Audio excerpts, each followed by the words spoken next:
Hello, everyone. It is Kenyon here. We're all in a good mood, although it's because we're actually watching good playoff basketball.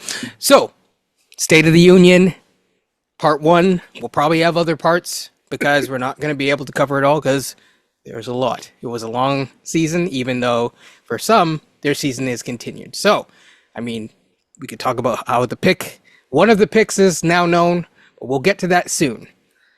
First and foremost, I'm going to ask you all a question, but I'm not asking about today. I'm asking about the season. How does everyone feel? Beyond, I'm going to start with you, then we're going to go with Coach, and then we're going to go with Curly, and then from there, we're going to go all on a fun adventure of this year. So you want to know, like, how do I feel about the season or just today? Yes. Yeah. Okay. Well, both too, I guess. I feel great today. As for the season, I can't say the same. Man, you have you take a literary term like foreshadowing. That's what I think of in this case here.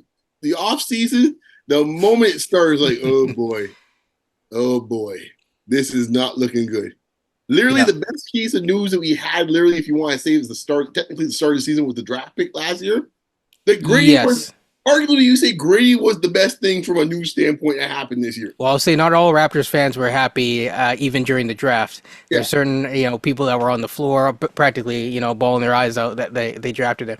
I still have, I never released it, but I went back and looked at us, and we gave Reese a shout out at the thing, but also the first thing that we said is we were like, it's either going to be Kobe or him. The second that Orlando made that pick, it's like Grady's going to fall. Mm-hmm. And that there to me was like the last really warm, fuzzy piece of news from the Raptors. And downhill from there. Went downhill. And you think I'm joking, right? But what was happening just a couple days later? We head to Vegas, and the questions are asking. Rumors abound. We're on Spaces. We all of a sudden I got to meet a whole bunch of Hawks people. Yeah, we're not asking about a certain person, right? And all of a sudden, is he going to come to Vegas or not? That was what was happening only a few days after this. Now, when we talk about the nonsense they put on the floor to play in the summer league, that's a whole other thing. As I said before, the good news started there on draft night, and it went downhill after that. That's how I feel about the season. Coach, I think one word to describe this is turbulent. It's been a turbulent year since summer league, and just back in the summer in general. The lack of communication with Pascal Siakam, Masai admitted that. I just think that's inexcusable to have with your best player. Your executive should be talking with your best player, whether you plan to trade him or re-sign him.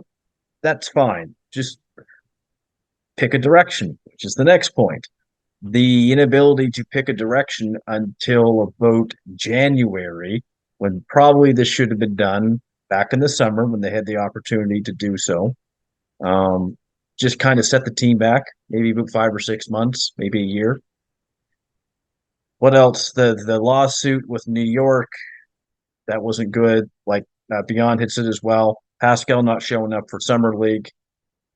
You knew that something was up there, and that was due to these trade rumors that he was in, for sure. The trading of OG, we have a new age of Raptor basketball, and it's here. And we're going to be moving into the Scotty era of basketball. Scotty, RJ, quickly, Darko era of basketball. But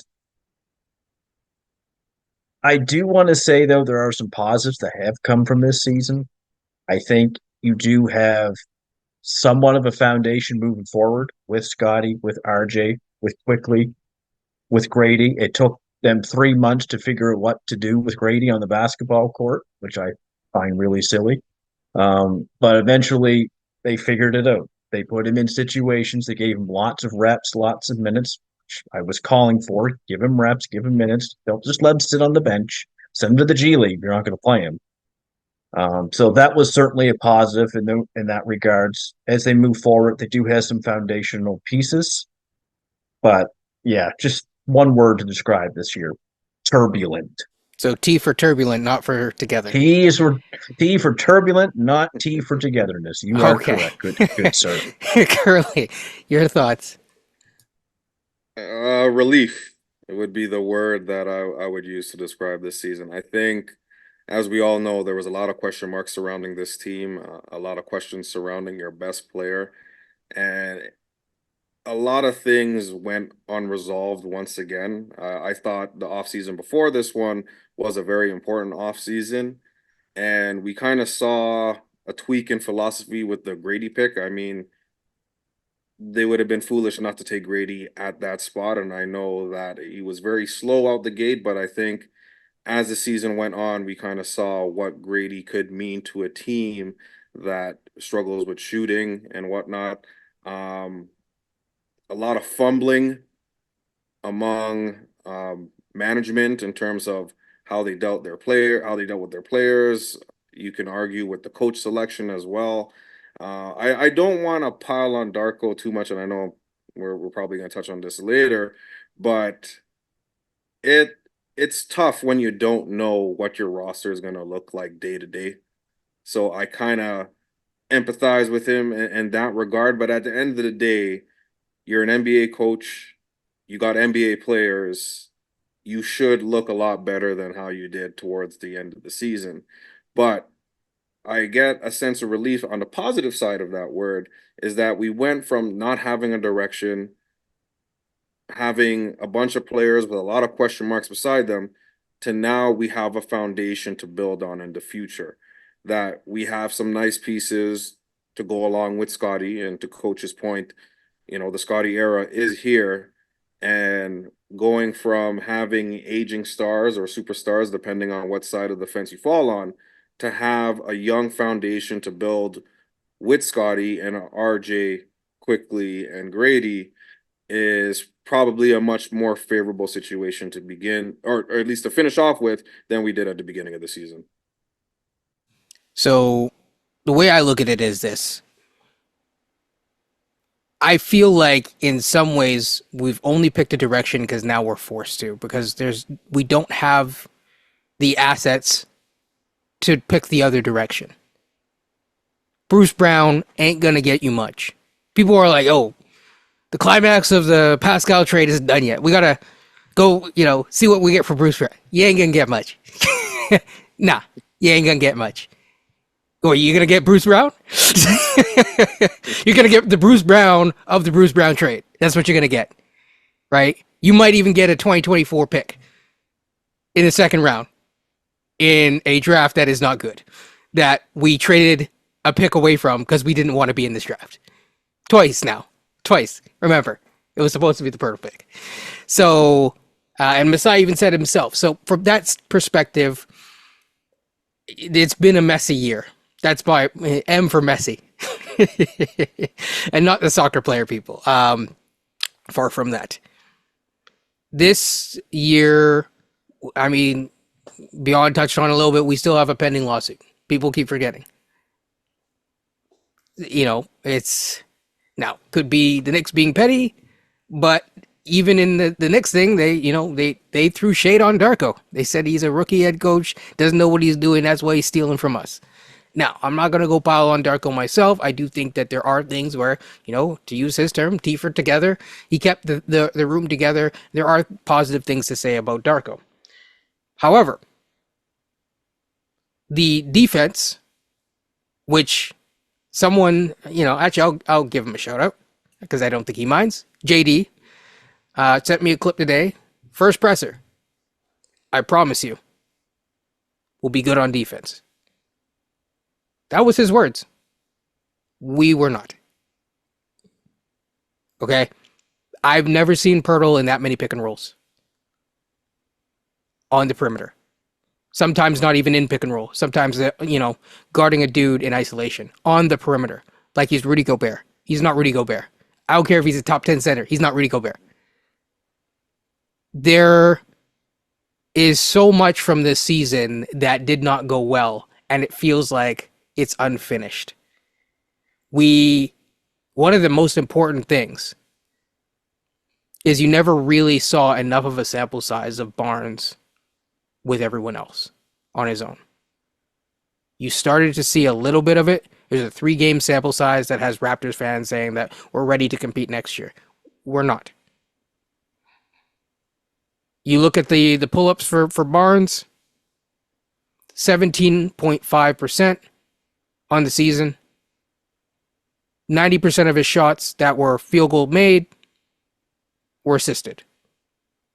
Far from a self-creator and far from being able to create for others. We'll get there. We'll get there. So I'm not trying to roast the entire, but yeah. I think one of the highlights for me in this season was the Masai presser in the middle of the conference, or in the middle of the conversation of the Raptors season, where he basically had a mental breakdown halfway through this damn presser.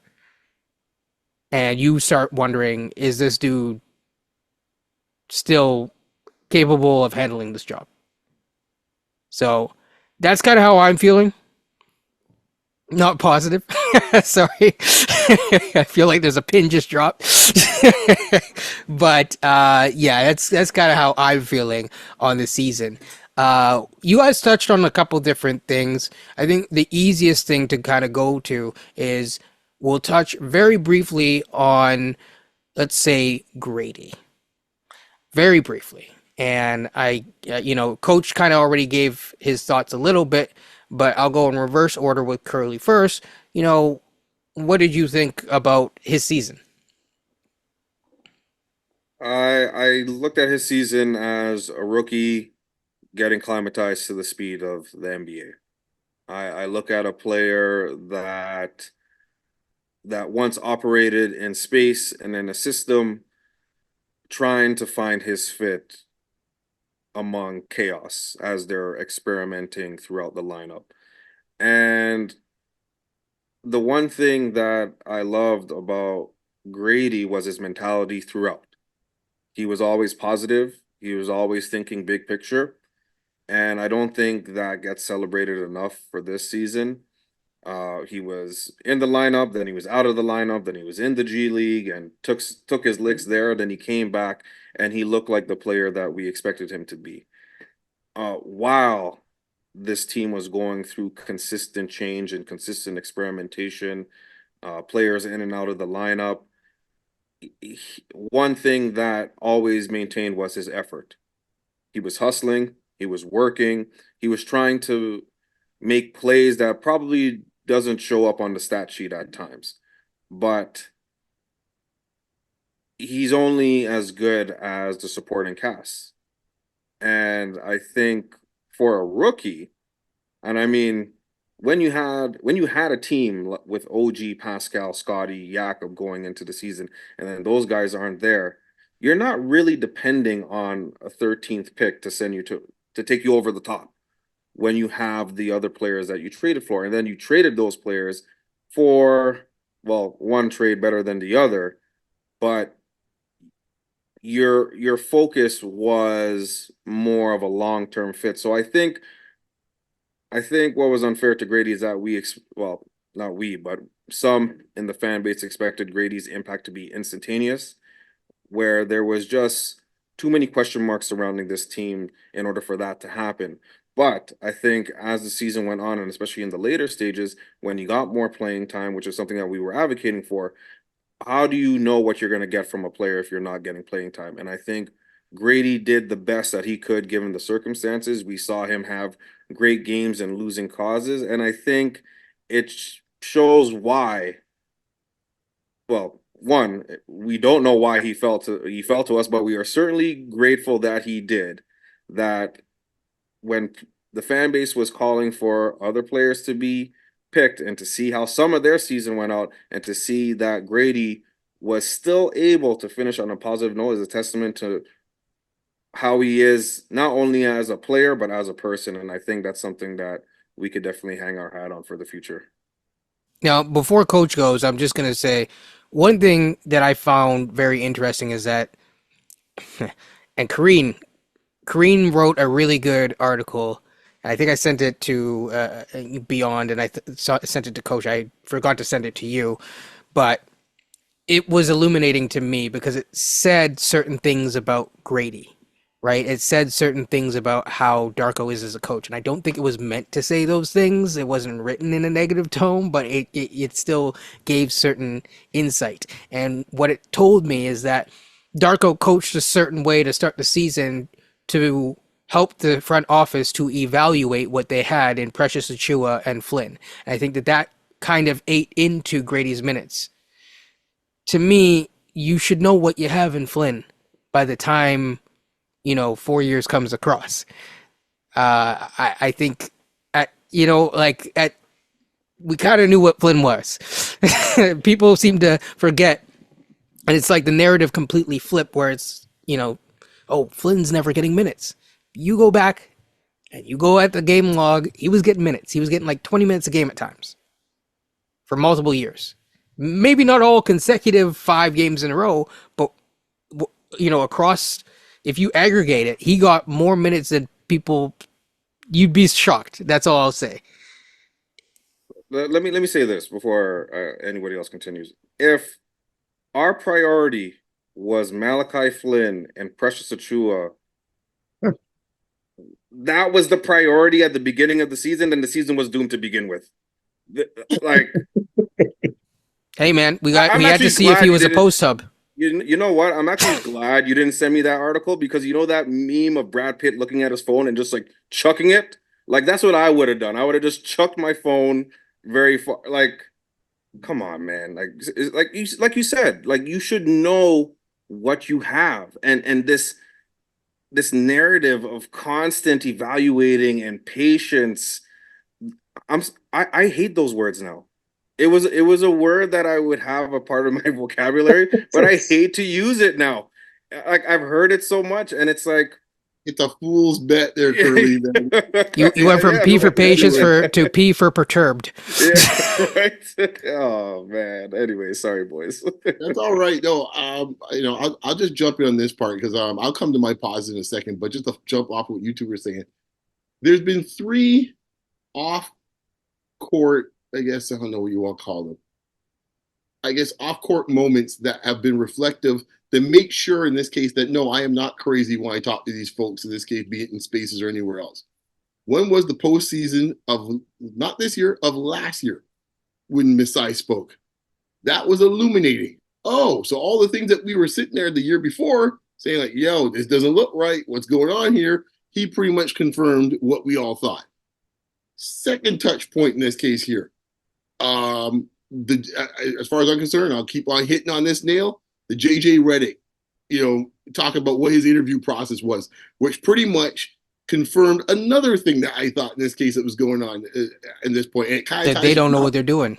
Yeah, which ties the Curly point about the Malachi Flynn, Precious Achiuwa, because the moment I heard that man tell me he gonna use Poeltl as a hub, and then doubled down on that sucker and said, no, you know what? We're gonna have Precious do the same thing. I had to almost spill up my drink. I was like, what? And then it's funny because in the presser, I think it was Korean again. Ironically, he was like, "You for real?" And he was like, "Yeah, he's actually. I saw him, over there. Right. He's making passes." And then everyone's like, "This all ties back. All these things are weaved together." So maybe he's really working magic. It's like Disney. This goes back to your New York point about the coaching. Penn and Teller, right? When the Knicks are saying this, because the Knicks are onto something. Because no, seriously, when you look at the team, and Curly kind of mentioned it in passing, but when you look at the team, when you don't, like we've said this all year, when you don't know your personnel and you haven't done your homework, I could look at there. The moment he told me that he doesn't have a clue what this team does. Well, I mean, if you think about it, yeah, Malachi Flynn had a grand opening, grand closing moment. Knicks. Showed up. No, you got to go. You have to tell me any more from that. Actually, he told me already enough in the summertime. My gosh! At this point, one of the interviews about Siakam, where someone finally asked him about him, I didn't even get the thing. I think it was in passing one of the interviews, and he said something pretty much like he hasn't really studied his game or something like that yet.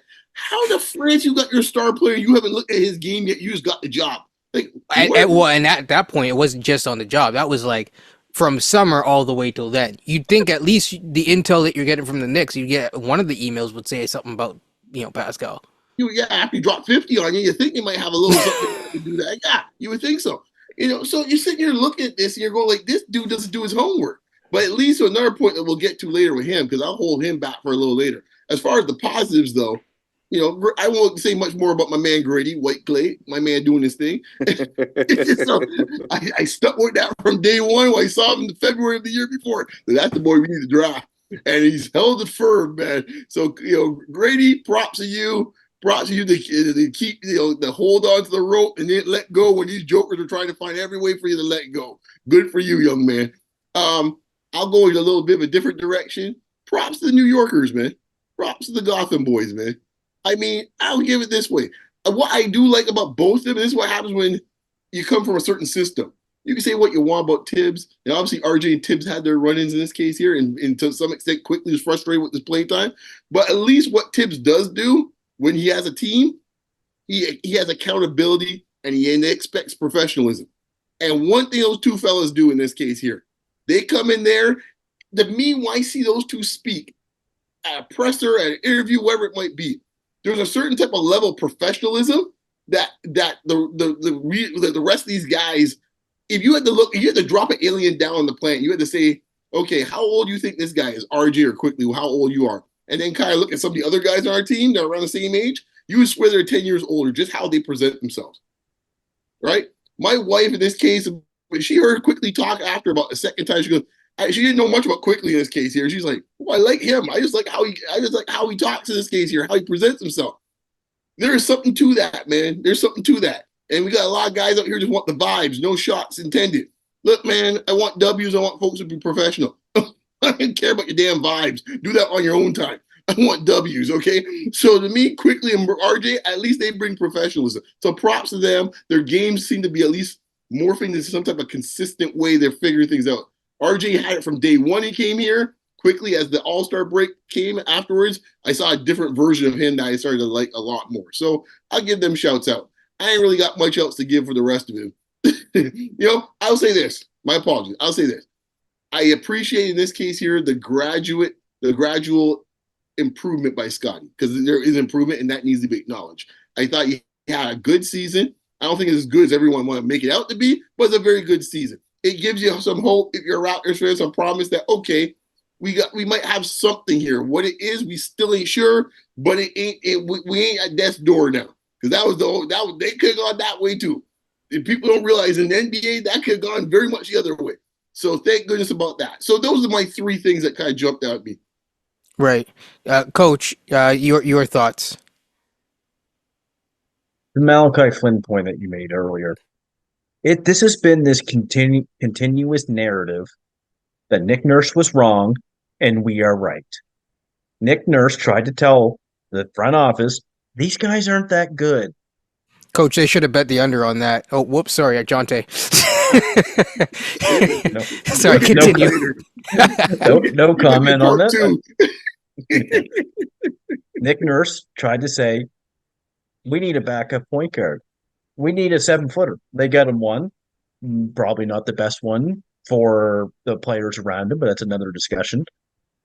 But this front office, probably Masai, maybe to a degree Bobby as well, it's almost like they were convinced that Malachi Flynn and Precious Achiuwa could play. Precious more so he can play right now, and he can play in our system. And Malachi Flynn, we just know that he can play. In 30 games, it took them to realize that no, this doesn't work. Nick Nurse was right about the evaluation. Was he not right about how he ran things on his offense? Yes, it was too ISO heavy. Everybody knows that. They had problems shooting threes, and they had problems scoring the basketball. That's a bit of roster construction, but it was also how they ran their offense.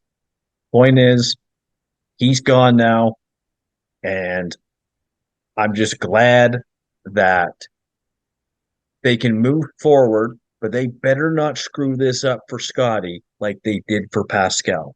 Because let's face it, they did not put a team around him that was conducive to his skill set. And they better not screw this up with Scotty, because I know Beyond has said before, tread cautiously with this, right? Yeah. You don't want to be stuck in a rebuilding team for 5 years, 6 years. These things, Yeah, I was just gonna say we will get to Scotty specifically, but continue. No, that's about it. They want to tread cautiously. Yeah, I agree. You have to be very careful about when you come up and when you're trying to be good, because if the whole point of trading your better players was beyond the money, like why are you paying? Because this was the total argument was, why are you paying this much money for this type of product? The product is going to be a middling product.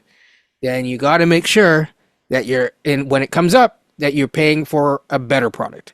And the reality is you only have a short window to be able to do that, because people are going to get paid anyway soon. Beyond. Just to put a pin on this, the point that Coach mentioned here and what we discussed the other night offline, I want everyone here to do a little exercise of all the ex-Raptors that got moved within the last year and look at the roles they're playing on their teams now versus what the roles they had on this team. And to go back to Coach's point, if this is the bunch that you're trusting in this case to do the rebuild, this is also the same bunch that thought in this case Precious was part of the future. I watched a game last night with the New York Knickerbockers. Precious is sitting there taking splinters out of his backside. He didn't get on the court for 2 games. All right? Let's go to his buddies on the team right there beside him. He was supposed to be the building block with Scotty. We could move off of Pascal. It's OG and Scotty's time. OG, I tweeted last night. OG's is a bit dude. There's times on that court in the playoff game, I didn't even know OG was on the court. OG's a 5th option in New York. Near the stretch of that, at the end of that game, and yes, he made a great pass, after Hartenstein got that rebound. But I looked at, because he was shooting free throws right before that, and it showed the stat line. And it was like 8 points, 4 of 10. Typical OG game in the playoffs. Right. He's a bit player in this case here. That's very good for defensive purposes. That is not your number 2, or that was not supposed to be your number 2 with Scotty. Right, exactly. And to the Knicks point, this is kind of scary from a standpoint of how bad it is. Yeah, because Randall's out. That's my point. There's no Randall. So and they're still like, nah. So Josh Hart? Sure. Right. And we don't even have to talk about Josh Hart today. Right, exactly. Go down that road. And then the last guy we'll bring up in this case here, because in theory you could do the same exercise with Fred, but I'll leave him out of it for now. Let's go to our boy Malachi Flynn. All right, this man was part of the. I swear, Flynn was unironically actually a staple of what the season became. Yeah, the man gets traded not once but twice in one season. Coming off the bench in this case here, where I got folks telling me, with all due respect, those folks, I'm a Pistons dude. I know my roster. And they say, oh, he can make the roster next year for the rotation, guard rotation. I said, whose rotation? What rotation? I said, what, he outplaying Cade? He outplaying Ivy? He outplaying Thompson? He outplaying Sasser? Like, what the heck you all telling me? Those 50 points, though. Right, 50 points, yeah. And then he didn't score a basket for about 3 games after that. All I'm saying is, hey man, it's kind of like if any of you have seen My Hero Academia, it's like, you use all your power and then all of a sudden your bones are broken. The same type of thing. You can't walk. My daughter's worked me on that in the video game, man. She's wait me out, man. So see, you understand. But after that, the character needs some rest. Yeah, so that's all I'm saying to Coach's point. That this is the bunch that we're trusting now to rebuild. The great talent assessors that gave us the last production. Buckle up. That's all I gotta say. Please continue, sir. True. Can I add something? Sorry. Yeah, of course. I just want to build on Beyond's point. When your front office is saying things like, we have to see how these players fit in Darko's system, you got an issue. You got problems before the season even starts. But to piggyback on Beyond's point with the players that are no longer Raptors and why they are thriving, it's because they were, or at least thriving to an extent, with the exception of OG. I think we know why. When you can't put the ball on the floor for more than 2 to 3 dribbles, you're going to have limited impact on the offensive end. And they're kind of, I'm not going to say a one-trick pony, but, the team, the Knicks, for example, is only going as far as Brunson takes them, and Josh Hart is stepping up in a huge way. But you would have thought that with the opportunities, especially with Randall out, that OG would kind of assume that role. But we knew that there were limitations with OG. But when this team is healthy, you're not going to be worried about it because he's going to be in a position to be successful. Which brings me to my point.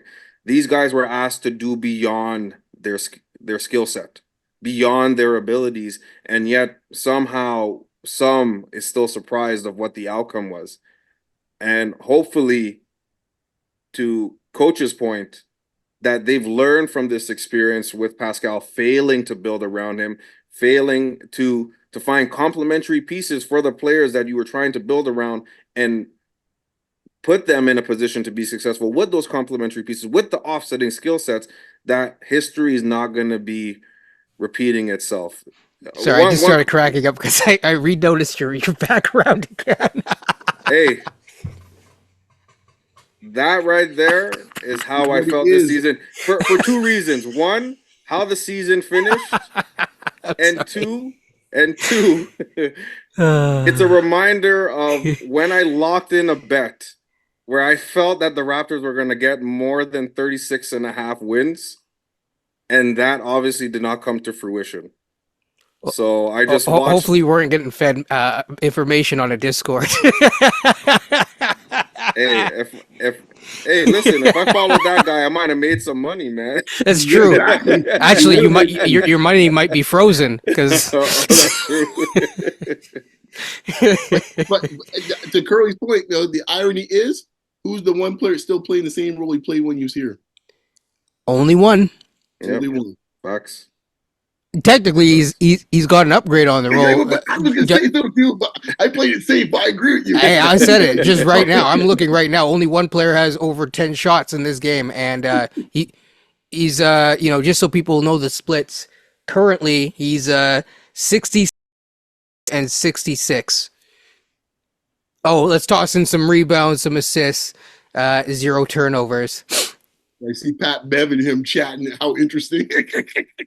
Just saying, but it is what it is. I digress. I mean, this is just, you know what? It's actually one of the more interesting off seasons. It's become kind of a little bit of therapy.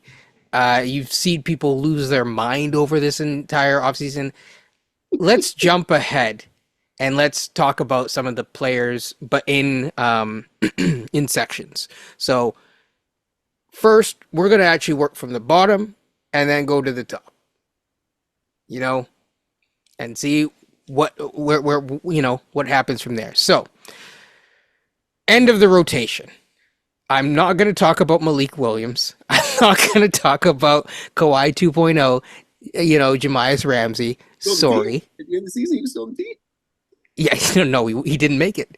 Yeah, you don't talk with guys like that. So we're going to skip all of that, but I'm going to talk about end of bench players starting with, we're going to group them all together. We're going to group guys like, say, Jalen. Sometimes I even forget the names. Nora. Javon. Say, oh, you're still here? Javon Freeman Liberty. And I think that's kind of a good line of demarcation right there. Okay. I don't know if you want to include Garrett Temple in that group or not. Do we have to? Not particularly. Hey, he's one of the highest paid assistant coaches right now. Hey, man. We all need a social worker. If Garrett Temple is back or not, that will say a lot about what we think the next year is going to be. Honestly. Oh, no doubt. No doubt. But you want to know to talk about that point is if we need veteran leadership, like, does it have to cost that much? Well, it's either that or you're keeping the other dude who's languishing on the bench. He actually has time for his podcast now. That's Chris Boucher. The poor soul. His poor soul, man. I feel bad for the dude, but I am not putting him in the other group because I think he's a champion, first of all, but also I think he's a better player than the other group. So no offense to anyone there, First of all, are any of those players coming back? Let's ignore Garrett Temple because we'll say Garrett Temple is a maybe. Beyond Garrett Temple, any of those players coming back? The only one for sure I think is McDaniels. By the way, I agree. Coach, Yeah, just because McDaniels has no trade value, you're just holding on to the contract. yep. Curly, Well, yes, because of contract commitments, he's gonna be back at McDaniels. But I think they're very enamored with is it Jordan Wara or Jordan Nwara? Like I've heard Nora, I think. Nwara, okay, yeah, because I've heard Jordan Nwara. Yeah, I see him coming back, though I do feel that if I had to pick between him and Freeman Liberty, I would lean Freeman Liberty, just because I feel that there's still room for him to grow, where I feel that Jordan Nwara he is what he is. But my fear with him is that it's either highs or lows. There's no in between. And my fear is that there's a comfort level with him here that they're going to allow Gary to walk. And we've seen what happens when we let players that have important roles on this team. And we know what Gary is, and I know that the fan base is really divided on what he brings to this team. But with this team currently constructed, I don't see Wara or Freeman Liberty or even McDaniels at this point being able to pick up where Gary's going to be leaving off. Like Absolutely not. That is 15 to 20 points that you're gonna be leaving or letting walk out your front door just because maybe financial restrictions or you don't want to pay him. But that's my worry there, is that they're a little bit too comfortable of what Jordan could be, but I think he is what he is at this point. So I think that both those dudes are gone. I'll start with Nwora, then I'll go to Javon. Nwora, in my mind, okay. I don't know which. I can't remember which because the games just blended in at some point. I can't remember what game this was, but there was a game where literally he went for a closeout, and you know how you put your shoes by the door and you put them together? His feet were together on the closeout, jumping at the guy, but his feet were at a 45-degree angle to the man. And he just got blown by. And then that happened again. And then there's times where it's like, and he's trying, but he's just not a good defender. And I look at guys that he's competing against for minutes, like Ochai. And I would, sorry, Porter, no Porter here, but I would, pull the Porter on Ochai developing a three-point shot rather than Nwora developing some sort of skill set that can defend. Now, in the NBA, I do think that he could potentially carve out a role somewhere. I don't know if it's here. Coach? I misspoke earlier. I do think Freeman Liberty will be back this year. I think they signed him to a contract that goes into next year if he makes train campers. It's a multi-year contract, but it's non-guaranteed. So effectively, as Blake Murphy called it, it's a camp invite. Okay. The reason I say that is from the last couple of years, mainly this year, they have let guys walk. Delano Banton, look what happened when he goes to Portland in a new situation. Looks like he's going to start there probably next year. Jeff Doughton Jr., he's now with the Philadelphia 76ers. Nurse really wanted him. I get that. But even in his time last year off the bench, he played defense. I would have taken that this year, backing up Schroeder or Quickly at the time. I would have definitely taken that over Malachi Flynn. I would have given him more of a chance. He would have brought something that this team needed at that time. So there's been a couple of instances where we've kind of given up on some guys, and I don't think they want to do that again.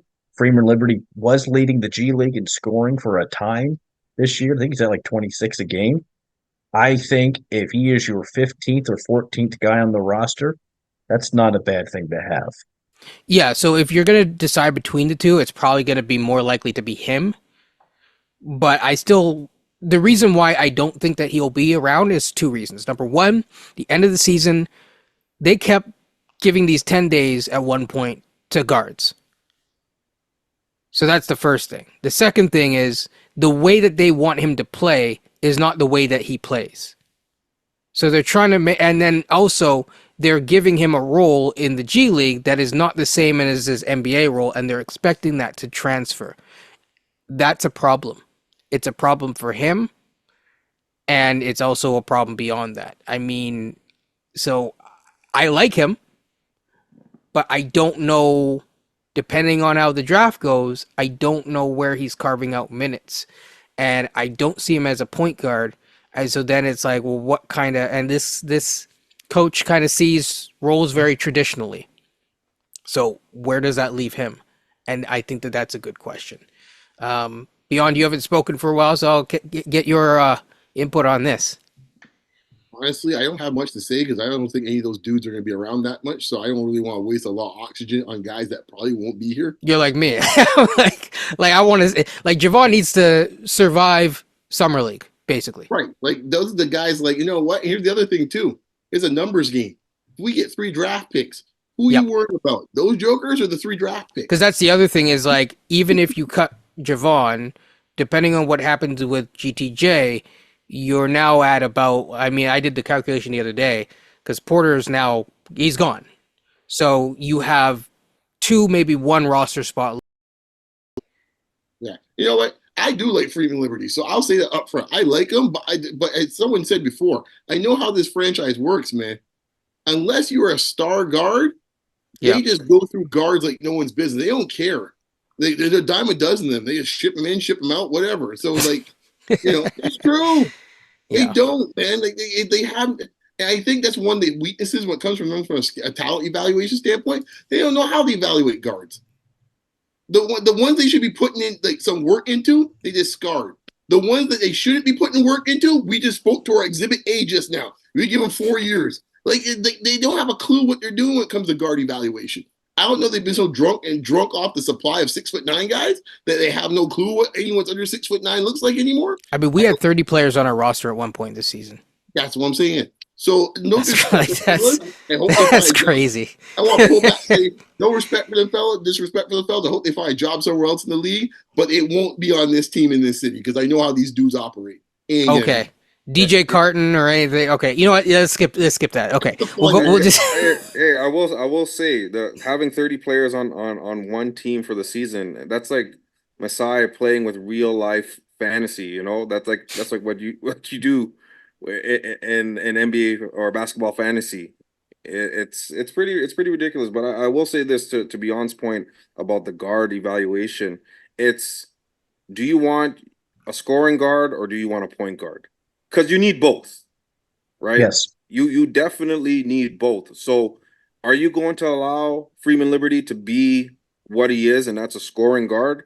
Or are you gonna ask him to hold himself back and run an offense? Because he's not a guy that can run an offense, you know? And I feel like they were trying to do that even at times with Gary, until they said, you know what, we're just gonna put you in a 3-and-D role where you just play defense or you commit to that side of the ball and then you just shoot threes. But doesn't that go back to the original thing that it all comes back down to, which is the evaluation word, right?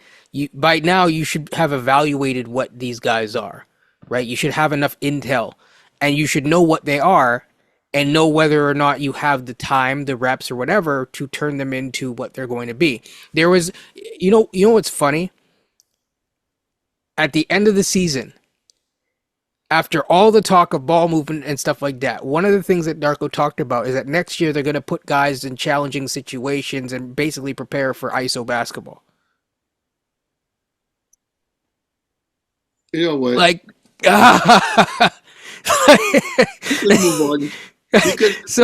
we can move on to Boucher because he's next. Yeah, literally Curly's point in this case here. You can literally take that point.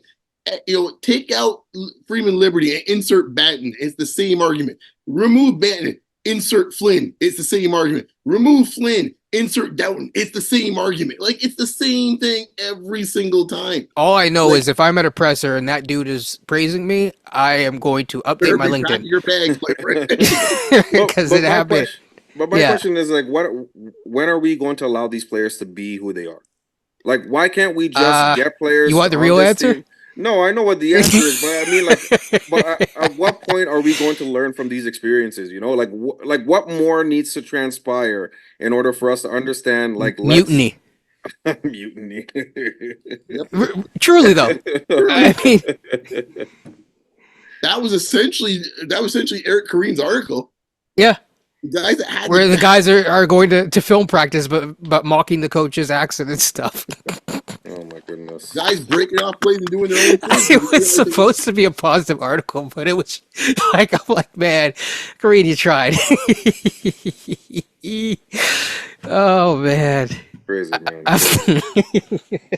That's what you get. They're still there, but they're making fun of the coach. Interesting, man. You mentioned Mr. Boucher. Let's get so. Let's say, you know what? I'll group Boucher and Kelly together. They're kind of overlapping in terms of positionally, but yeah, I'll you know, because I don't think Boucher is a center. So we'll talk about Boucher first, and then within the same breath, we'll talk about Kelly, the new addition. So for me, I don't see Boucher coming back, but I do think that he deserves some sort of level of praise, and they should probably pay for some sort of therapy for him, because for the past 2 years, they've kind of put him through the ringer. They haven't really done right by him, and this has kind of been my running thing, is that as much as I sound like I'm trashing the players, I'm actually not. My thing is that these guys only have a certain amount of time to make their money, and if you're going to make your money, feed your family, buy your mom a house, whatever the heck it is, like, you have to give people the chance to do that. And you can't just have a dude languishing on the bench from time. It's wrong, and it's really tough. If you know that your coach, and this is, again, if you're in tune with your roster from top to bottom, then you need to be aware of that and then move on from these guys. Wow. Oh God! Well, I think all roads lead to one place, but we'll get to that situation in a moment. No doubt. I hope in this case here that he M for management? No. Yeah, exactly. I hope they use Boucher as a possibility to get something else this offseason. Because honestly, on a different roster, there are. Yeah. On a different roster, he could be so valuable. You tell me all the second chance opportunity he has if you play for Boston to kick out for threes, right? Like, yeah. I'm just sitting here going, like, and Boston had wanted him for a while, but if you package him separately or package him with Brown, especially a Brown Boucher deal, you get some kind of decent from that. Yeah. Now, my issue always is if management actually knows how to execute a trade like that in the allotted time that you need to do so, but that's a whole nother discussion. Well, we talked about the fact that it might be interesting because the draft is, and this isn't even a joke, because the draft is 2 days, it buys you time to make that deal. For the Raptors, you need like a week. Had to be like the NFL draft. 3 days later, maybe take that phone call down to X team. Actually, here's a good question. We did a presser after the first round. Do you think that they're going to do a presser? Do you think they're going to do a presser early this week? They can't, because they got the first pick in the second round, so they can't do it. They can't get out Dodge fast enough this year because they got true. So you think?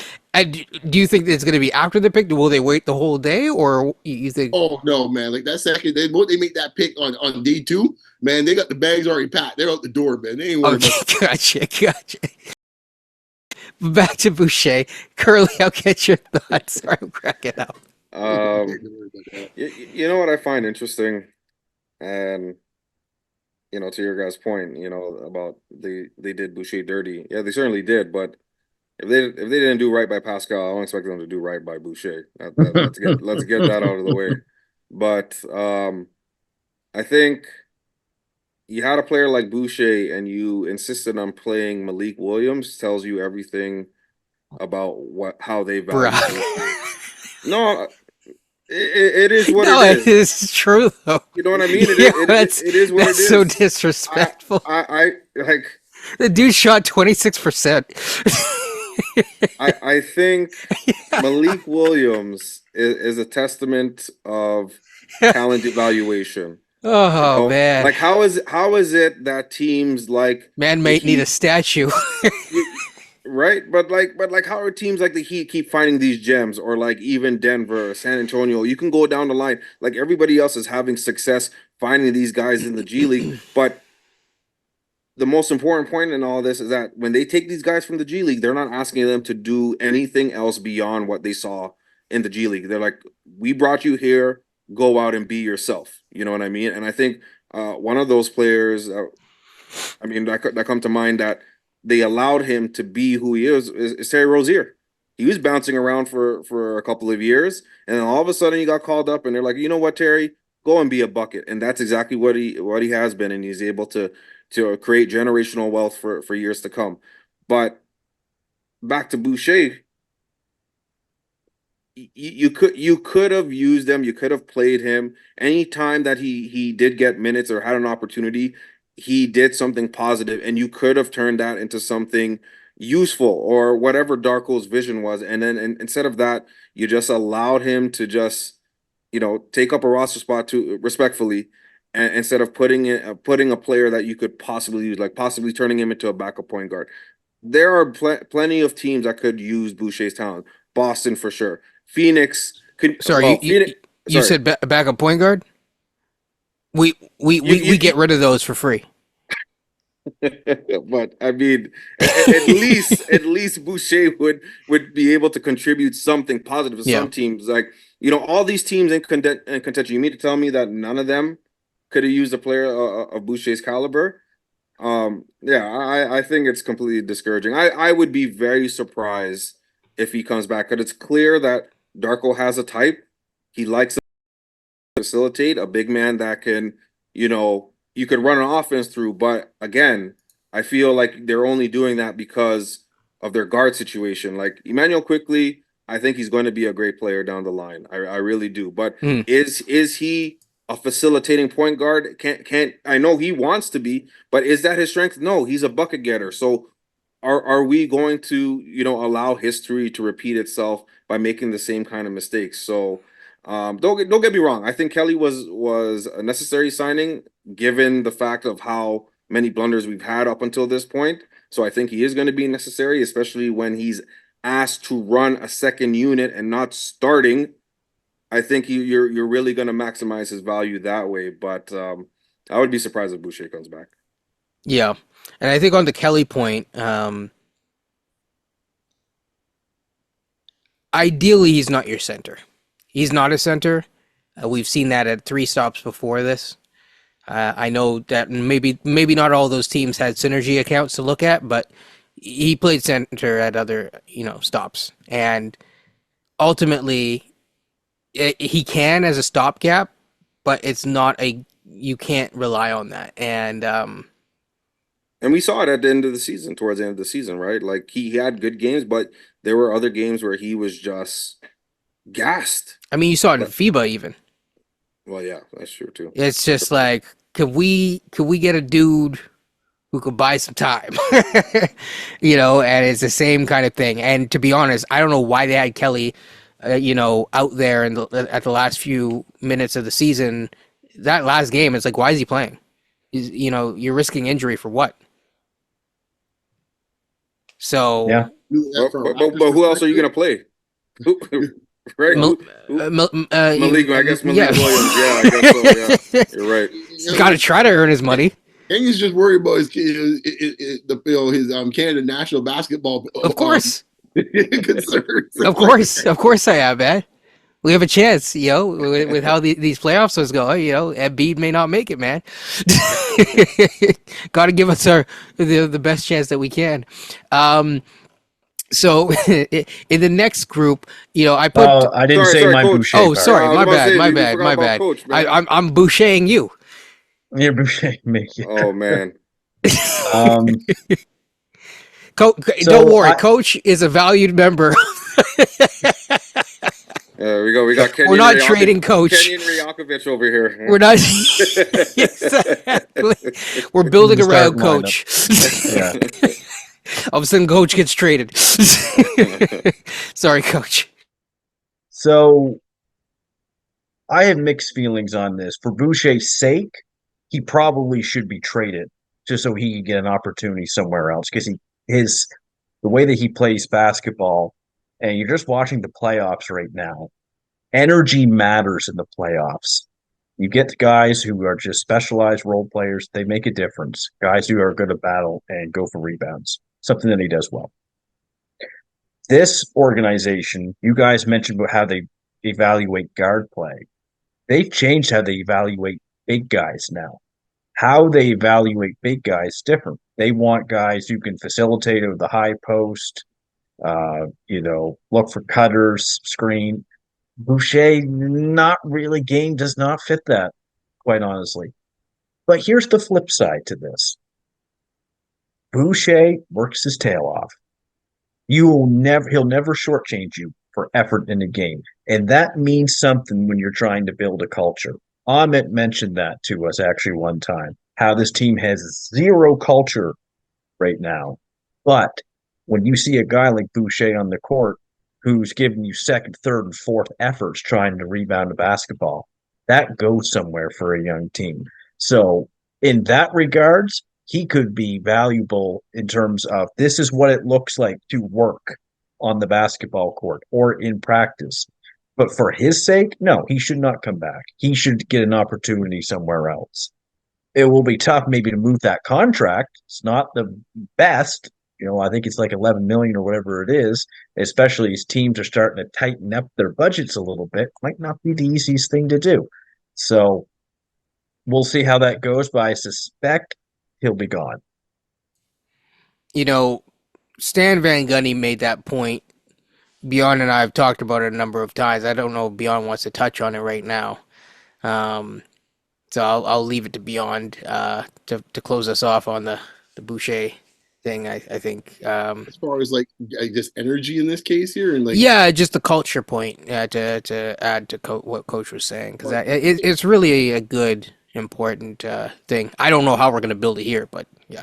I mean, the culture, it's based on having some type of formed identity of what you're trying to do, and and if you have guys in this case that put in a certain type of work ethic and regiment how they do things, then you expect others to follow along. Right now, this is like a rudderless ship right now. There's no idea who's doing what. Everyone's kind of on their own island doing whatever they want to do. Now, I am hoping, going back to my point I said earlier, I call them the New Yorkers. I think from that perspective, I think they do have a certain type of I guess polish or professionalism about them that I think hopefully will carry over to some of the newer players and especially the draftees, because I think that's where you would get it from. But it also comes from the coaching staff. And I'll just leave that alone for the time being because I have my thoughts about them and how they want to actually drive culture. I looked at JD's word cloud because he had a word cloud from the two different pressers. And he made a word cloud where it has all the different words all over that were mentioned. And the words that are more highlighted or bolded are the words that were spoken the most. And in that word cloud, particularly from Masai, accountability was not mentioned once. It's very interesting. Moving along. We're not going to go through everyone on the roster, so don't worry. We've already skipped a few people. I'm going to skip Gary, actually, for now. But I will say there is an argument to say that if he also can't defend, there's some challenges depending on who you draft. So I'll leave it. He's actually the most intriguing person of staying or going right now. Okay. Well, I wanted to talk about Bruce Brown first. Well, I think odds are, I think all of us agree Bruce Brown is likely being moved. I think Bruce Brown knows he should be moved. He might be closing up his Airbnb right now. Right. Gary, that there isn't as predictable as I think some may think. Yeah, and we will get other people on the show at some point to talk about this situation because I think that not everyone agrees whether or not he should have stayed or go. But Gary is there's a world where Gary comes back and there's room where Gary doesn't necessarily disrupt with Gradey, is what I'll say. But at the same time, I don't see it's kind of like kicking the can down the road in a sense. Also familiar territory, what you're saying. So something we don't know. Hey, gotta go to your comfort place, right? I think Gary's staying here would depend a lot on who we draft, I think. More so I agree. Yes, 100%. I think too, though, this team was 27th in three-point shooting. Now, maybe because it was so bad last year, it actually felt like they were a lot better this year. 27th three-point shooting is still really bad. You were the third worst three-point shooting team in the league. And we were almost 35%. So you lose Gary, depending on who you draft, you might be around that again next year because Gary did shoot, I think, 40 to 41% from three this year. Now, what to your point, Kenyon, the defense it's not there. So you have to take that in consideration as well. But losing Gary, there's going to be maybe some. It might not be just a benefit to all parties involved. It might hurt this team, quite frankly, too. At the same time. Well, I'm curious because we do a lot of drive and kick off of DHOs on this team. Gary's not a good driver because he doesn't have the lateral movement to get past guys. He kind of developed a bit of a floater game a little bit, but at times he also can't finish at the rim. So that makes it difficult for him. I think the other thing with Gary is I hear what you guys are saying, but there's an argument to not have him, basically. I think part of the reason why the three-point shooting is bad is primarily because when you don't have a shot creator to help the three-point shooters, because we don't have a lot of floor raisers on this team. The closest that you could say is maybe Scotty, and to be a true floor raiser, it takes time to get there. He is not there right now. So there's just some challenges there. Curly, any thoughts you want to add to this? Put it this way. I think letting Gary walk will be a huge mistake because I don't think I trust the front office enough to get a player that can give us that kind of production. And to the point of his defense, I'm not looking at Gary to play defense. I want you to get me a bucket. And I think at times this team really struggled scoring the basketball. Well, not this season. I mean, I think we put I mean, a lot to of be fair, emphasis. we're bad on both ends. Well, that's what I mean. But I mean, at least this season, they're breaking over 105 points per game, or even like close to 110, depending on the game. But I mean, on the opposing end, they're giving up 130, 140. But I think, but I think it just goes back to my original point. Like, are we going to allow these players to be who they are? And forget what you like. Forget the whole thing about whether he starts or comes off the bench. We know that story already. But I think if you just tell a player, and he's been the ultimate professional throughout. So I think that in a league where shooting is a premium, and you're allowing a guy that's shooting 40%, almost close to 39% on his career, if I'm not mistaken, you're not replacing that in any draft. You know what I'm saying? And maybe the replacement could be Malik Monk, but then he's coming off of serious injury, so then you're rolling the dice there. So to me, I think you need a player like Gary, like especially where there's still so many question marks surrounding this team and so many holes that still need to be filled, that at least having some sort of continuity and familiarity with a player like Gary, who can pop off at any given moment for 20, 25, even 30, as we've seen when he's given the opportunity. I think for him, it's just, can we offer our players a sense of comfort? And I think over the last couple of years, we've seen Gary be uncomfortable, but it doesn't change his approach. He's always professional. He's always positive. And I mean, for an organization that really prides themselves on getting character guys more so than talent, you would think that Gary kind of falls under that umbrella. You know what I mean? So I do feel that, and I digress. If he's more than 20 million, or even if he's around the 20 million mark, I'm okay with letting him leave. But if you could bring him on, like maybe on a 3-year 50, I think that's doable. Well, it's funny you mentioned that, Curly. Who's 20 million would you prefer? Poeltl's 20 million or Gary Trent's 20 million? Neither. If you had the choice between the two of them, Sorry. I think I take Gary's 20 million. I'm taking Gary. I agree. I'm not gonna lie. I'm taking Gary. Poeltl Yeah. not close to getting that worth that 20 million yet. So here's the problem. I hear you, but you talk about making a guy comfortable, making it work with him, allowing him to play to his strength. Does that sound like Darko when Darko was saying you got to basically fit in or fit out? I would like to think. I would like to think that after this season that we kind of tweak it a little bit.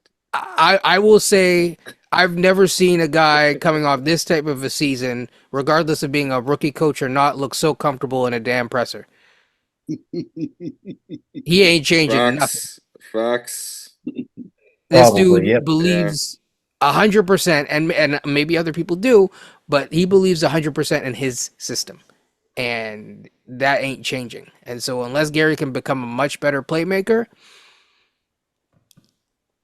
the end might be nigh, but we will see. And if the end is not nigh, you might re-sign him and do him a disservice too. That's what I'm most afraid of.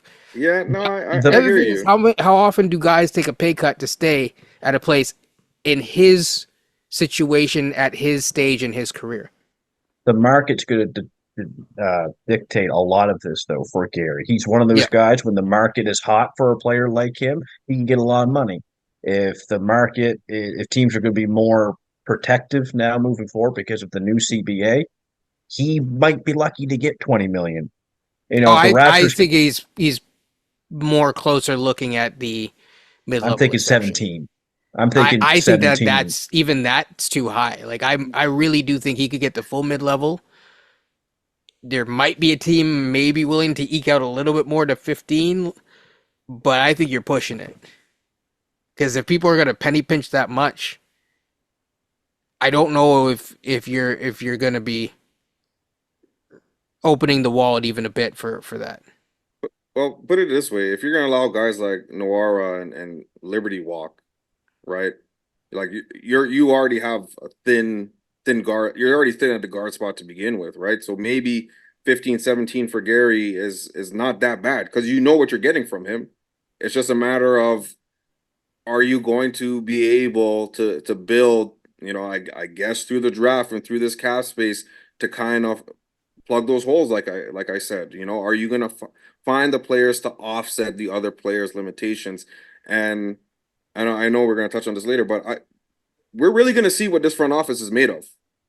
We are really going to see, and that's what I love. I love this offseason specifically because we're gonna see what this front office is going to do. You got cap space, you have flexibility, you have, draft picks in this particular draft, and the future is a different story. So let's see what you're going to do with all of this. You know what I'm saying? And I think if you want to have, some sort of success this season, you can't afford to let shooting walk out the door for nothing. You already gave away Pascal. You know what I'm saying? So try to recoup something. Well, here's the one thing that's in Gary's favor. And I say this specifically for Gary, not so much the Raptors. Mm-hmm. He's 25 years old. He's in the prime of his career. So if you're a team that's willing to look at him, you have to assume that you're going to get the best years on Gary's next contract. Not saying that could be the Raptors, it could be any team. Yeah, fair point. Yeah. I agree with The, that. the other thing that they'll have to be concerned about in terms of just starting to hand out money is, again, if you're starting to penny pinch, you also have another guy that you have to pay, which is part of that BBQ. And he might cost a pretty penny. And that might eat into the other stuff. So if you're trying to be cheap, again, no offense to Gary, but I don't know if that's the one where it's like, okay, we're going to hamper our future flexibility for Gary Trent. Hey, if you're resigning Thaddeus Young, you can give some Gary Trent Jr. some money, okay? Don't come at me with that, man. Don't not you specifically, but Masai. Like, come on, let's be real here. I'm just saying, man. Maybe he's the reason why we're raising ticket prices. Got to pay for it somehow. Hopefully the prize better though, because tenants might be starting to go down. Yeah. What I will say moving forward is the BBQ. Because we're getting to the end of the roster. We kind of talked about Brown a bit as much as we need to, so we're moving along and chugging along really quickly. So the BBQ. I believe it was Curly that mentioned that there's a foundation. I want to challenge you about it. I'm sorry. It feels like I'm picking on you that back to back. But my challenge that I will go beyond and then we'll go reverse order is can it work defensively? It's all about how you utilize them and being, what's the word? I'm honest about your personnel. I don't think IQ is going to be a great point of attack defender. In fact, I know that. But does he have the athleticism and the length to be competitive on that side of the basketball? Yes. RJ, I think we've seen what RJ could be. He's really too rigid, too stiff, right? But again, has the athleticism, has the strength to be competitive on that side of the basketball. So to me, it's really from the back end. Are we going to have Scotty at the point of attack, or are we going to have him on the back end to be alongside Poeltl? It's about being honest about who you have. Like they are built. They have the physical gifts that the Raptors love, and we've seen that with Vision 6.9. I'm not saying this is Vision 6.9 2.0 or 3.0, whatever version we're on right now, but I do believe that they can be competitive on that side of the ball. And let's be honest with ourselves. This is an offensive minded league. You're not stopping anybody. Can you slow them down? Can you make their shots difficult? I do believe that RJ and Quickly do have the physical gifts to make some people's nights difficult. Not every single night, but maybe some of the time. But I think a lot of it is going to be how these guys are utilized and are they going to be in a position to be successful? Are you going to go? Well, I definitely do not want to see zone anymore. I'll tell you that much. But maybe you can find some success with them going man and then having Scotty and Jakob back them up. But again, you're in a position where you got draft capital, you have salary cap at your disposal. If that's what you're leaning on, and frankly, I don't think they have any other option. Like that is your future. Like you hung on to players like OG Pascal, even Fred, because you didn't want to give them up in deals for Kevin Durant, Donovan Mitchell, Dame. You held on to all those guys, and in the end, you made a panic move. And in that panic, you were able to get RJ and Quickly players that you can allow other players to feed off their gravity. And more importantly, to Coach's point, they're young. So I think we just need to be realistic about what this team is and what the talent is right now. And it's about surrounding them with offsetting talent. But to your point, I do feel that it can work, but I also feel that at the same time, I'm saying that we also don't have any other option. There's always an option. You just blow the whole puppy up. I don't want that option, man. I can't deal with this, man. I can't. Light a match. Beyond your thoughts. Um, I, I'm gonna You're like, say I just want to enjoy actual good basketball here. no, it's not that. It's like the framing of your question is interesting because it's like I don't think these people care about defense. This coaching I, staff is I more I interesting. agree, and that's a problem. That's why I wanted to ask it. Right, because these guys don't care about about coaching. All they care about, I mean, of defense, all they care about is their precious system. That's all they care about. Who fits into their precious system, and whoever's there must fit into the precious system. They could care less about defense because if we're looking at defense, and I find this is more like Raptors management has lost its way, and this is going to be very fascinating. Who knows where it started and where it ended? But post championship, the Raptors' ability to actually assess talent that can fit. They use like almost like they say in this case they use like almost like a mallet in this case here or like a sledgehammer to go tap at a nail. And what I mean by that is we leave the championship team and we're quote Vision 6'9", and we get a bunch of dudes that can't shoot, all 6'9". And then we say, screw that. We went wrong there. So now we've gone the complete opposite way. A whole bunch of dudes that can score but can't play defense. Not a one of them's on this roster has ever been known as a defensive stalwart or at least a competent defensive player in their career. Kelly O, nope. RJ, nope. Quickly, me. Scotty, question mark. You keep going down the list.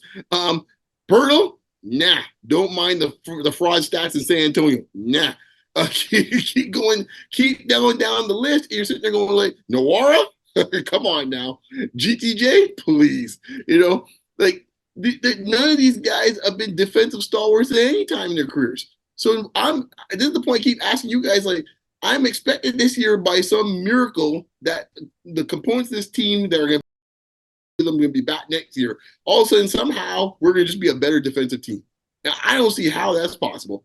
I really don't. So I am fascinated to see because this is why this draft to me is going to be interesting because I think you're going to be honest with you, you have to use the draft in this case to fill in the spots for some guys to roll up their sleeves and do the dirty work. Those guys. Now, I mean, as far as the actual nucleus of this team, which is the other part of this, you know my theory about it. I'll put it on here. Let the flames begin. Because I am of the theory that if it's up to me, and based on what I'm seeing here, I would not be surprised in 2 years that this trio or troika or whatever you want to call them will not be the foundation of this team. Be it 1/3 of them, 2/3 of them, or all three of them. It's quite possible. I'm entirely with you, by the way, but you knew this. I don't give a damn who wants to go in the comments and tell me otherwise. Because they know more than I do. I can tell you straight right now. All right, I've been around the block enough. I remember all sorts of plans and ideas, all sorts of best laid plans of ice and men for all sorts of teams, all these imaginary teams that were supposed to happen and never came to fruition. I remember seeing them plenty of times. And all of a sudden, before you know it, 2 years down the road, they're done. I remember the great Washington Bullets team. Remember that great team that won all those championships with Juwan Howard and Chris Webber? What happened to them? Yeah, I remember that team. I keep going down the list of them. The great team of them. Hey, my lovely Mavericks, the 3Js. They won about 10 championships, didn't they? Oh, no, they didn't. Really? Ask Tony Braxton. Oh, really? Huh? Okay. Yeah, I keep going down the list of all these great teams that won. Curly's like, why you gotta do this? No, Arena, Magic, Nick I'm just Anderson, reliving what he's Penny narrating. Hardaway, Shaq. I remember they won 1 million championships, those teams. Oh, really? They really should have.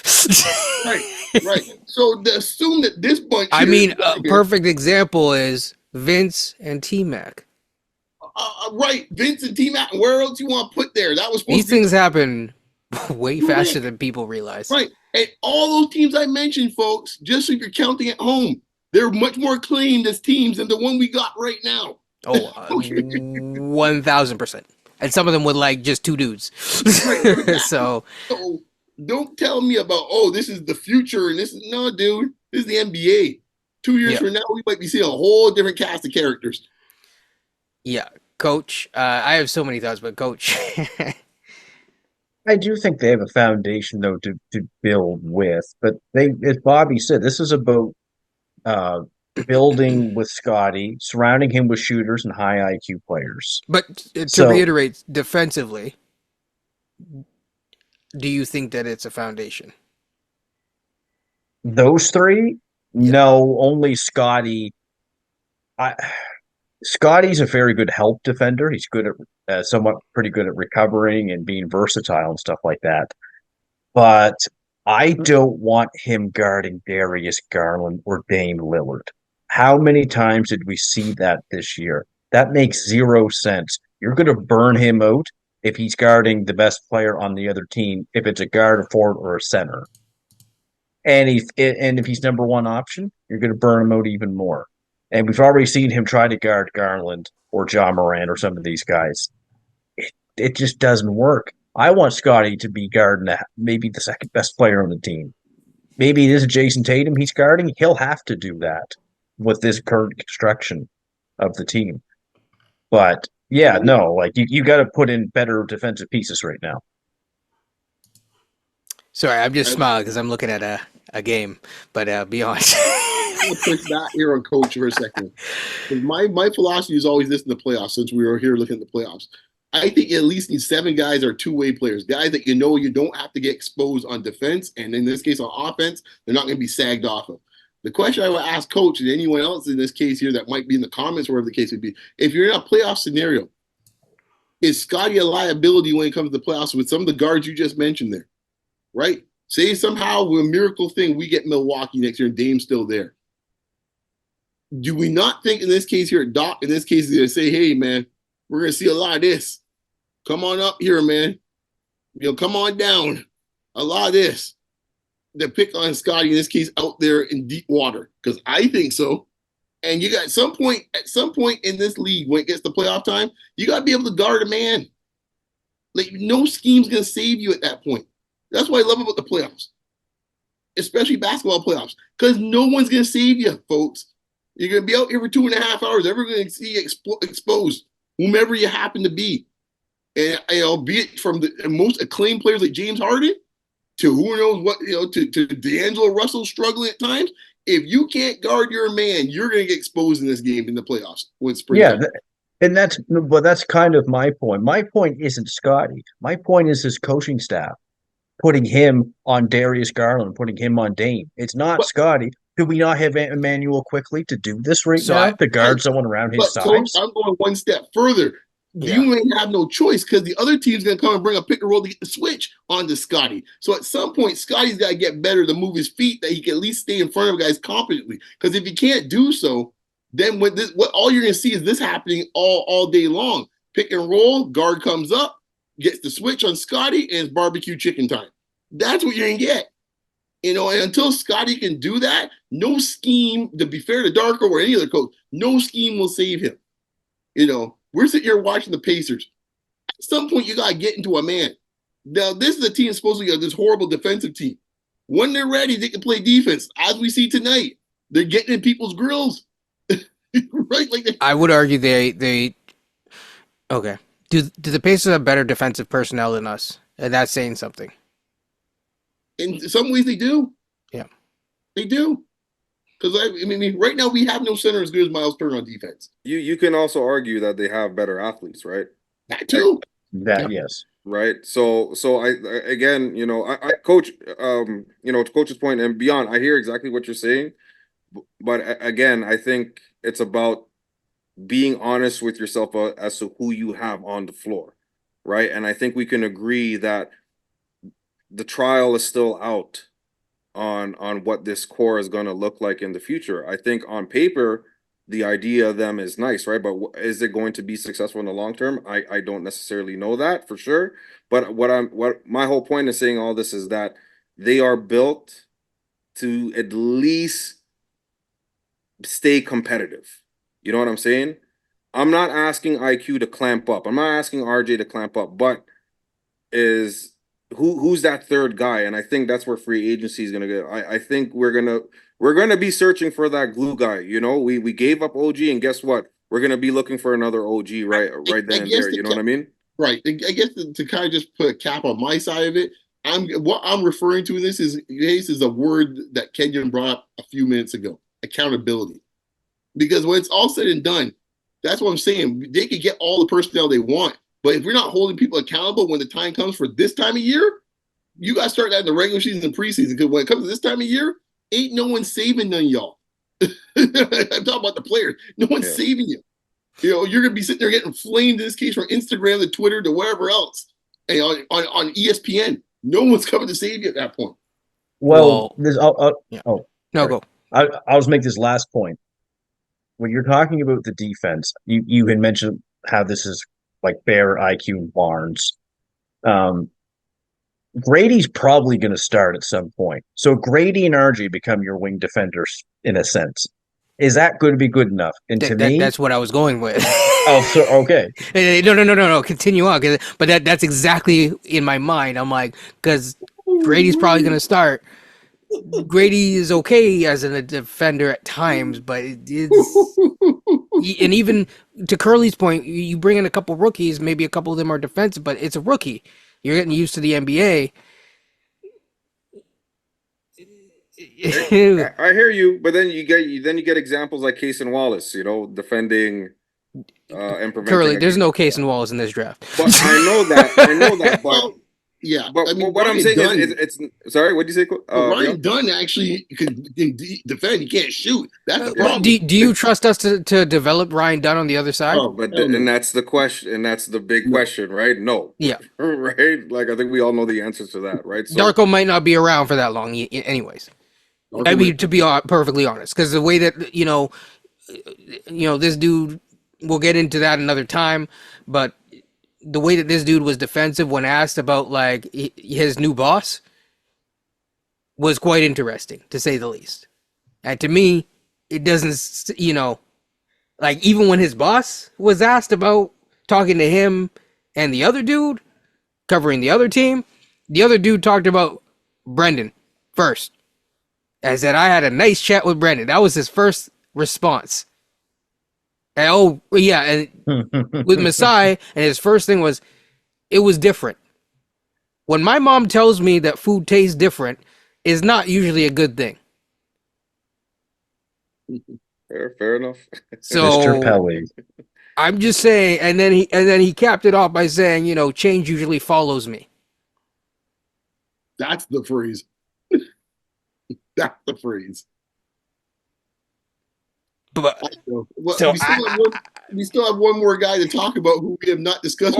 We do, but I'll say this. So, or two more guys. In terms of the Barnes and stuff like that, here's the thing, and you've heard it in the media from both them, but also from the different coaches and stuff like that. And I think that this is an important part. Barnes marches to the beat of his own drum. So there are times when Barnes talks a big game. I'm not saying this facetiously. He does talk a big game, but defensively, is that what we should be doing, is catering to what he wants to do? So Barnes will say, I want to be a defensive player of the year. Barnes will say, I want to guard the team's best player. Should he be doing this? No. He's not there. He's not at that point. Especially if you're going like that to on defense in any game, and you're waving a guy off and you get lucky because Isaac Okoro can actually make that shot, especially when he's that wide open. He wasn't watching Caitlin Clark. I don't want him guarding Joel Embiid. I don't want him guarding Nikola Jokic. Well, I don't want him guarding that too, but I want him this is why I'm saying Barnes is best as a help defender, but also not guarding Joel getting beat up all year round, which limits where you're putting him defensively, but that's not necessarily what he wants to do. He wants to guard out on the perimeter. The things that you want him to do, the coaching staff isn't doing, and also he has expressed that he doesn't want to do, which is a challenge. You went into this year, and most people's imagination, even the biggest Siakam hater, was saying, use Barnes out of the post, blah, blah, blah, this goes there, and you're imagining all this stuff in your... We didn't do that. We had Precious out the post. More than Barnes.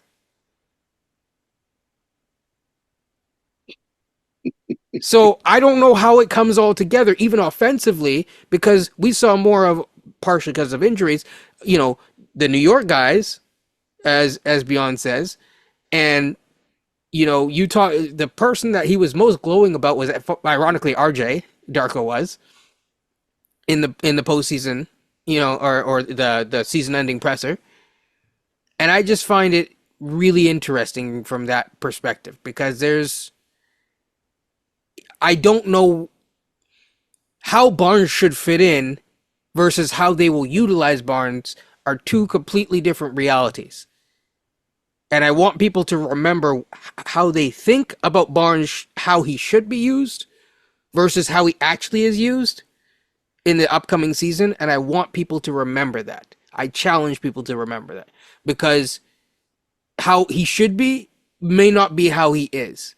And depending on how much drive and kick and stuff like that they want, I mean, it's like Quickly in theory, everyone said, oh, Quickly and Barnes would be the best. It'd be like Pascal and Fred or Lowry and Ibaka. We never saw it. Why? Because Barnes doesn't screen.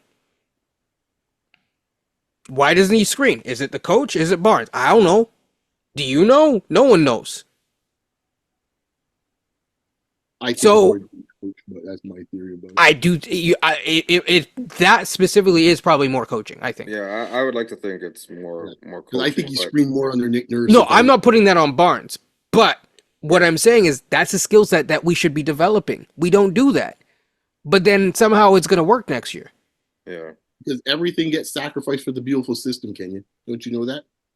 This is what this is getting back to. It all comes back to Darko's system. It's going to be in the drafting process. Probably is going to involve some part of who fits in my system versus the best talent. Yeah, we're gonna pick the wrong Frenchman. Don't worry about it. All after this entire year, Darko himself talked about from a draft perspective that they need a point guard. I hope we get a point guard. We need a point guard. I hope. This is why I'm saying, like, so quickly got the Scooby-Doo mask on or something like that. This is why I'm saying, like, it's like, like when people argue with me and say that everything's gonna be all right and stuff like that, I'm like, I really don't know. I don't know if they know. Well, man, you know my theory, man. In some ways, all this chaos actually only plays the one result that I'm waiting for. Yeah, of course. Cooper Flag. Dylan Harper. Ace Bailey, come on down. Yeah, exactly. That in some ways, this is all good for me, man. It is perfect from that perspective. That's if Masai doesn't trade a pick again. Well, don't put your phone down. But this is getting long. I feel bad, so I don't know if you guys want to continue or we want to end, because we could end right here. We've covered a lot of stuff, and like I said, we could make this a multi-part thing. The one guy we didn't discuss, I think he should get discussed before we go is Poeltl. Yep. Oh, okay. Because I'm like, we could discuss. Masai could be his own ting. Yeah, Masai is an episode by himself. I agree, and not yet. We need that pick to convey. And that coach is a whole episode by himself, and then some. Oh yes, because we've touched on Darko, but we haven't really. Like the Godfather trilogy with Darko, man. You're gonna be here for a while. Yeah, you're gonna be here for a while. Buckle up. No, we can go to Florence. No doubt. We can be going back to New York. Poeltl's an interesting one. So Poeltl's the most interesting one because number one, there's quotes. There was actually a video. His video was streamed. This is great. In terms of a presser. I don't know, Curly, did you know that he had an end of season press conference? No, yes. I did not. Well, now you know. Okay. I was busy at the time, so I clicked on the Sportsnet and then I clicked away. I'm like, I'll come back. They'll post it later. They haven't posted it. They haven't posted it.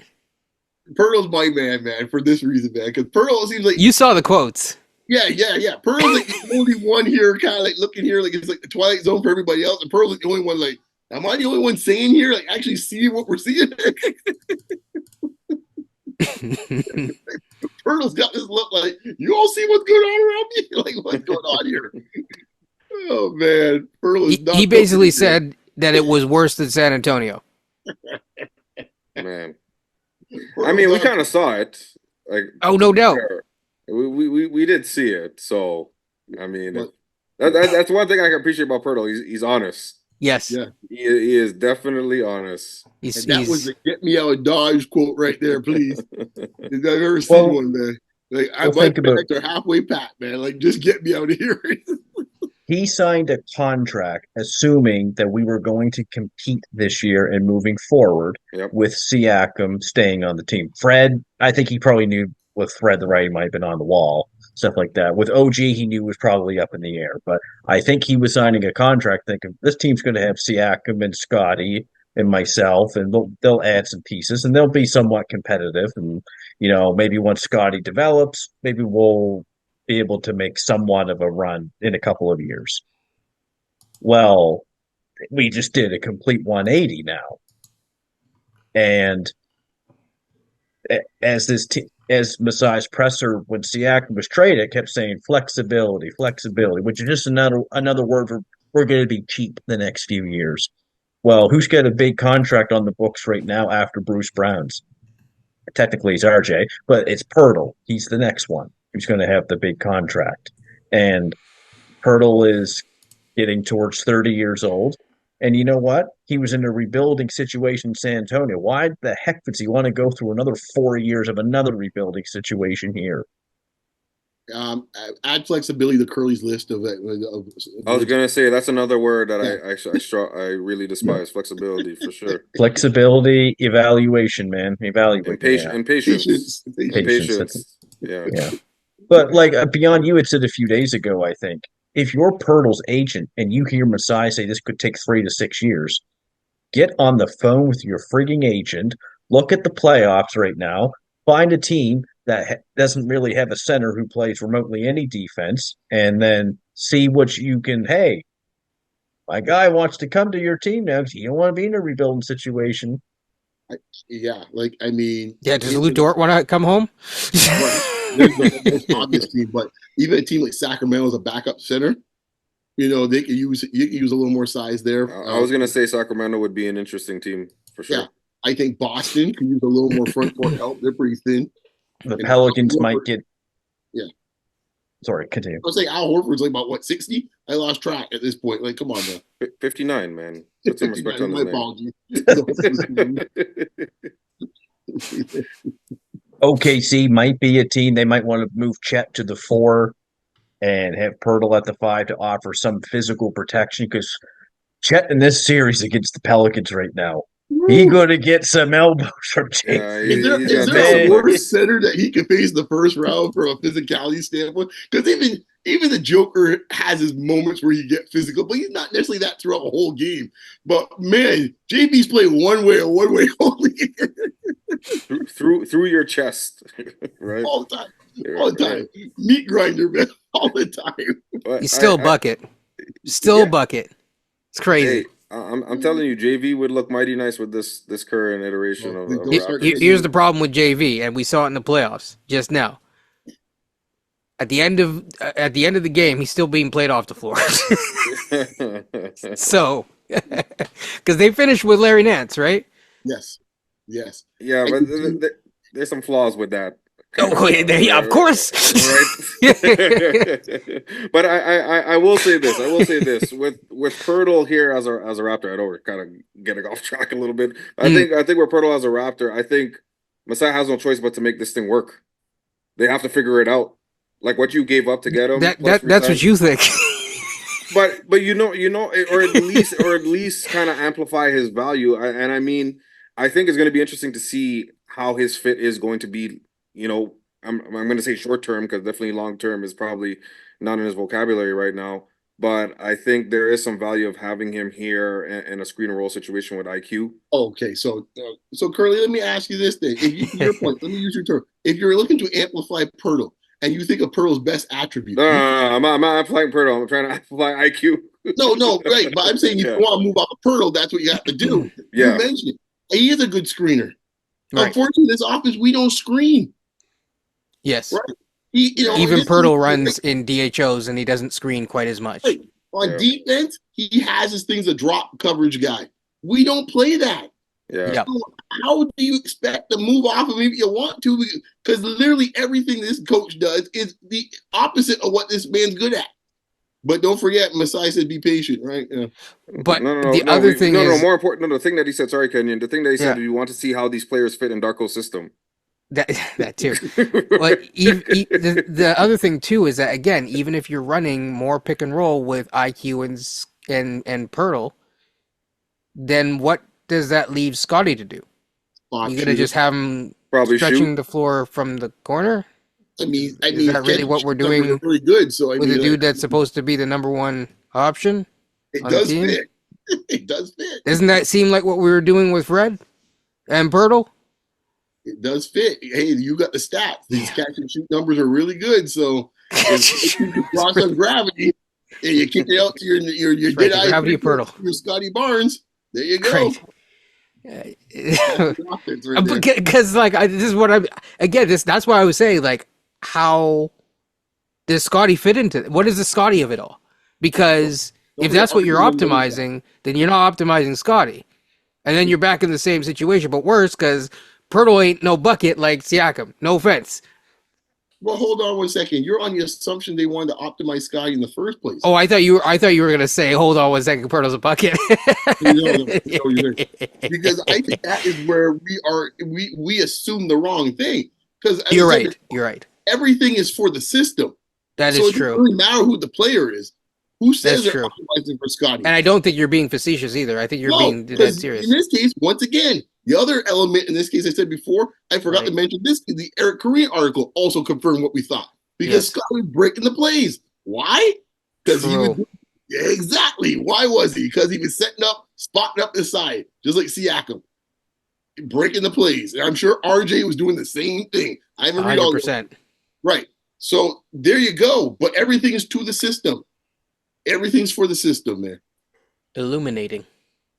There's nothing. There's no player that is greater than the system, as far as Darko's concerned. No player. That is very true. And we saw LeBron James that. could be on here today in the Raptors roster, and he too must bow down to the system.